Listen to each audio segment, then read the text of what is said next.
friends, and welcome to another episode of Books and Things with Joan. And today we'll be bringing you a continuation of our last week video. So just in case you missed it, I'm going to put the link to the last week's video in the description box, so go and check it out. So today we're going to continue with The Gift of Anger. A Gift of Anger is a book written by Mahatma Gandhi's grandson, Arun Gandhi, and it's a recount of the lessons he learned from the time he spent with his grandfather. So last week I elaborated on 3 lessons I got from the book, and today we're going to continue with the remaining 3 lessons, making a total of 6 lessons, and this will be the final video for this book.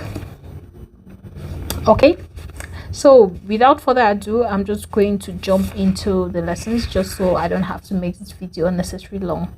Are you with me? Let's go. So the lessons I got from this book were actually quotes from the book, which I'm going to explain in my own way. So every single lesson is a quote from the book, just in case somebody holds me up for plagiarism. I didn't plagiarize anything.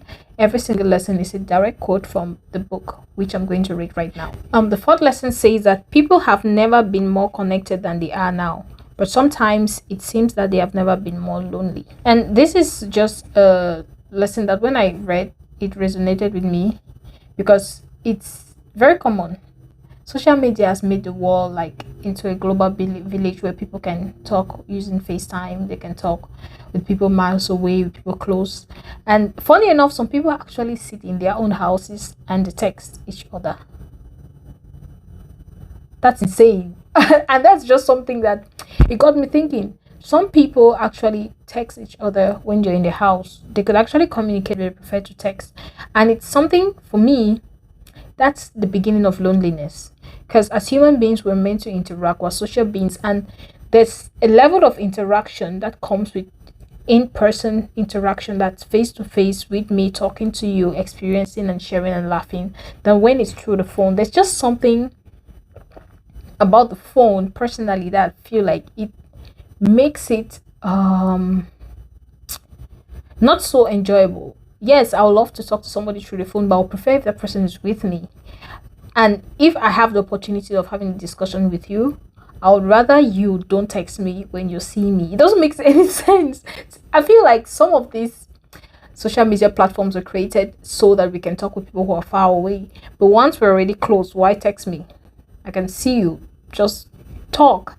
And this is one thing that the quote got me thinking about, that social media has brought us together in terms of making a global village and bringing interconnectedness between different geographical regions, but it hasn't actually solved the problem of loneliness. Loneliness is a completely different problem on its own. It doesn't just have to do with talking to somebody, but it has to do with feeling like you belong, feeling like it's very deep in this explanation. And for me, I feel like the first step of solving loneliness is actually communicating with somebody genuinely, having those deep conversations. Somebody feel like you actually care about them. Take for instance, somebody wakes up in the morning and they text you good morning and forward the same text to 10,000 people, and you're like, how are you? Fine, thank you. And you? Fine, thank you. I have a lot of those very straight, boring text messages in my phone where, good morning, how are you? Fine, thank you. And you? Fine, thank you. It's just like, hi, I'm here. Are you there? Yes, okay, fine. But it's different from when somebody actually comes and they're genuinely asking, like, how are you? How's your day been? How do you feel about this? How do you feel about that? Like, it's a different feeling on its own. We've turned to develop very artificial, superficial relationships.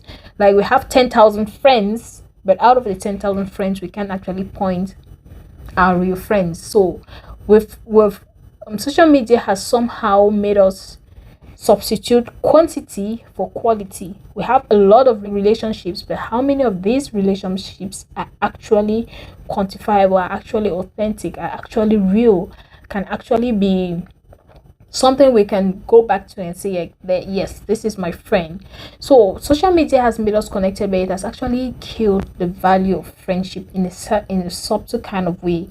So what's the solution? I feel like we need to put more effort into real relationships.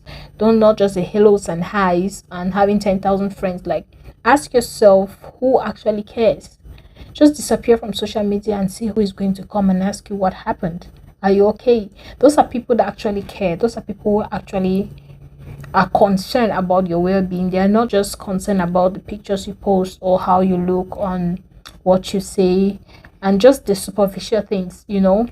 So yeah, having an open mind doesn't mean accepting everything you hear. It just means knowing that the simple act of listening is important too. And when I read this, I was like, oh, now this is for us millennials. This is a lesson to us. I hear a lot of us saying that, oh, we're open-minded. We are a generation who does this. We are more open to opportunities. We are more open to, which is not a lie. We're actually very open-minded. We're actually more flexible, more resilient, more accepting of a lot of things. But now, this is the point. There's a difference between being open-minded and accepting every point of view. There's a difference between saying, yes, I'll be this, and saying, okay, I'm open to hearing what it's about. If you listen to an explanation about physics, that doesn't mean you want to be a physician. You're just open to the idea of physics and how it functions and just knowledge as a whole. You're just listening to gain knowledge. It's better for you to be knowledgeable than ignorant. And being open-minded means you're actually open to different types of knowledge. You listen to everybody's opinion and what everybody has to say, but that doesn't mean you accept it all.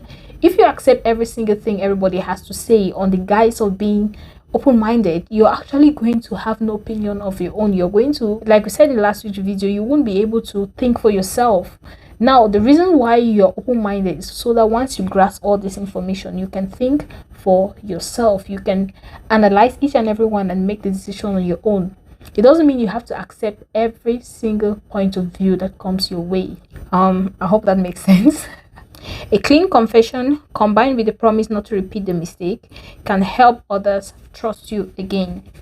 And this is something that is really, really peculiar, especially in relationships. I've had personal experiences of telling lies that blow up in my face.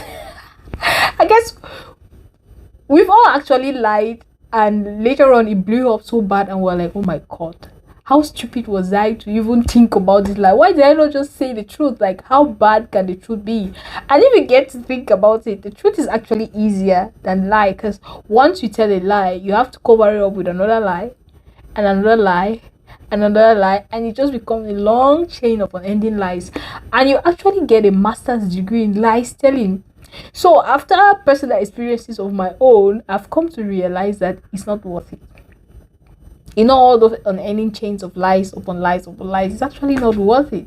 I'm not going to waste my time constructing one lie and trying to remember the previous lie so that the previous lie should, oh, that's so exhausting.